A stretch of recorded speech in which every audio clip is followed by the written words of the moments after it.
Hello and welcome. India can be a chaotic place to do business, but it also can be an exciting place to set up and create new enterprises. Let's talk to someone who's written about conquering the chaos, but that is a completely different level. But let's understand what it takes to really set up businesses and what are the kind of lessons or learnings that you've acquired, Ravi, since you've started out on this interesting new journey. Ravi Venkatesan, former chairman, Microsoft India. Yeah, well, obviously everything I did in my sort of past life is not really germane to this discussion. Exactly. That was about building large businesses with a blank check and so forth. Doesn't apply. I think the work I do today with United Seed Fund is probably the most germane.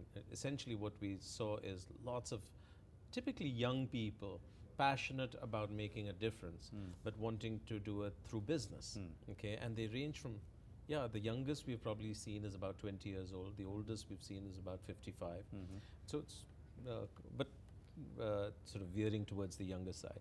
So they see everywhere around them problems, and each problem is also an opportunity. Give us an example. So, so for instance, in Bangalore, how easy is it to find a handyman, right? A carpenter, plumber, electrician, Impossible. any of these things. Yeah, you find them, but you have to follow up, chase. It's not a easy thing.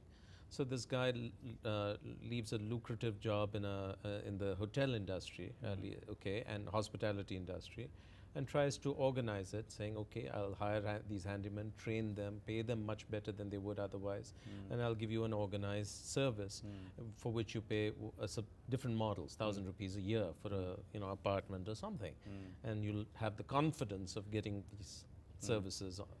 So that's one example. Or Caravan, where one of the co-founders of High Design cashed out, and now he started a social enterprise. Basically, he sees artisans who are doing amazing work with no route to market, or will grow. Basically, they see this small group of entrepreneurs. It's actually two co-founders. They're selling little things that improve your agricultural productivity on small lots. So chemicals that'll improve yields and so here's forth. The question. Yeah. So all these guys are coming forward, and they see an opportunity to make a societal difference and maybe a little bit of money and have a lot of fun. Okay. And so I think that's one of the most encouraging, wonderful things about what's happening in our country today, which is otherwise quite dark. Right. And so here's the question. How do I, if I'm interested in becoming an entrepreneur, I want to do something different and entrepreneurial, how do I train my eyes to look for problems which I can solve? If I can. I don't know how you train, but I think you just start becoming aware that every problem that frustrates you is also an opportunity, because somebody else is also frustrated, and if you can solve it in a clever way, a creative way, and a cost-effective way, you probably have a business.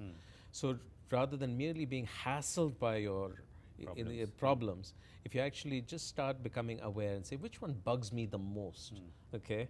And so for instance, Bill Gates, what was the thing that bugged him the most? That he used to get access to this timeshare computer late at night, and so he didn't have access to screw around with and do his own programming. So he says, oh, let me start building my own box. And that's how you get started. So almost a huge number of entrepreneurial ventures, whether pure for-profit or mixed model, social enterprises, start by addressing human problems, vocational skills training, education, healthcare outcomes, So let me ask you the next question then. So having identified a problem, let's say you talked about the handyman in Bangalore. So it is a problem. It's called Jack and Box. Right. So a lot of people will agree that there needs to be an institutional approach to this. Yeah. What's the next stage, right? Because finally it has to become a serious business that's consistent and reliable. Yeah, I think the next stage is to try and find a co-founder or one or two other people who can go down this path with you.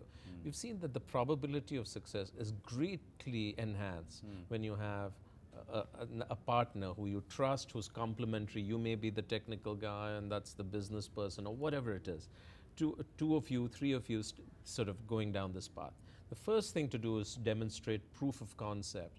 And for that, you don't have to raise a lot of money and all. Out of your own savings or go beg, borrow from your family and a few friends.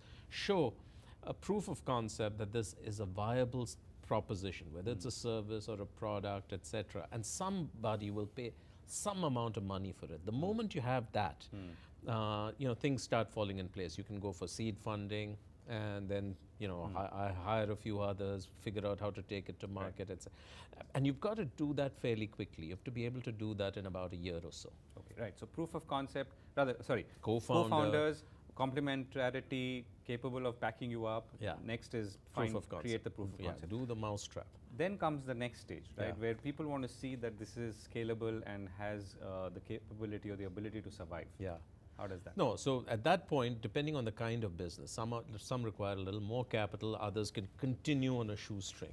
Okay, or in services business, as you start, selling, the money starts coming in, so you can bootstrap your way quite a long way before you really need to take in money. So it depends a lot on the kind of business you are. But let's say you need to, get some seed funding. What you then need to prove is what are called unit economics. And your unit may be a single apartment in this case, and that I can make money charging 1,000 rupees a month. Okay? And at the end of it, I may make only 10 rupees of profit.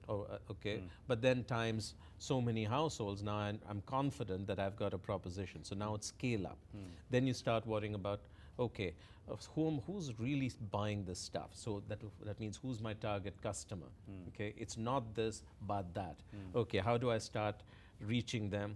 What is my sort of offer? How is it different from anything out there? So that's when the marketing and distribution and scale up sort of thinking comes into play. And are you looking to see all of those attributes on the first day when people come with a proof of concept? No. First thing you're looking for is this person absolutely burning with passion? Okay, because they're going to really get ground into the dust by the time they're successful. So do they have that sort of passion, the tenacity? How have they dealt with failures in their past? Okay, are they the kind that give up, or no, they just dust themselves off and keep trotting? That's what you're looking for first and foremost. Along with that, what is their learning agility? Can they learn on the fly? Because whatever initial hypothesis they have is likely wrong. Right. Okay, so how fast can they course correct and try new things to you find have the a plan path? B on day one. Exactly, you're an entrepreneur, and so you have a vague idea of what is north, but then pretty soon reality hits. So that's resourcefulness, the ability to get a lot done on a shoestring is probably another. So you're looking more for these qualities in the person. You're looking for the idea. Is it scalable? Okay, or is it something that has only this much potential?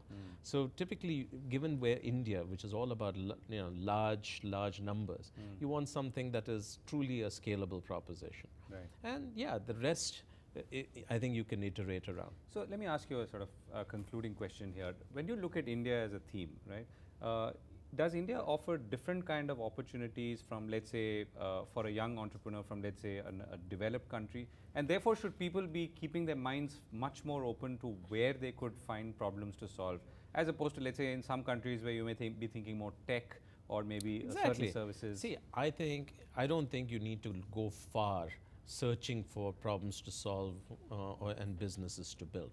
There's this old parable in every culture where a man, decides to go looking for gold, and then eventually finds it on his own farm. Okay, having wasted 50 years and squandered all his life savings. So I think the gold or the opportunities are right here. Obviously, if you're a kid in Sweden or a young person in America, the set of opportunities you have looks different, and tech may be sort of, and building software product businesses might be more obvious there than here.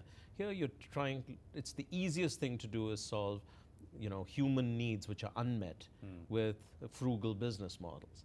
And so I think a disproportionate amount of our innovation and entrepreneurship will reflect that opportunity set. No, and I guess I think on the flip side, what people are looking to see is how does someone like you view these things, right? So if I get into a problem which is, let's say, finding electricians and carpenters in Bangalore and putting them all together on a platform or something.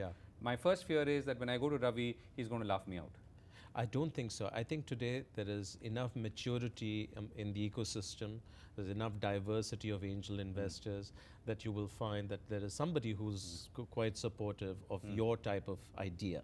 Okay, not everybody is interested in e-commerce. Yeah, exactly. Not everybody is interested in building a cloud software business. I think there are lots of people who are interested in many different ideas. As Gandhiji said, find the purpose, the means will follow.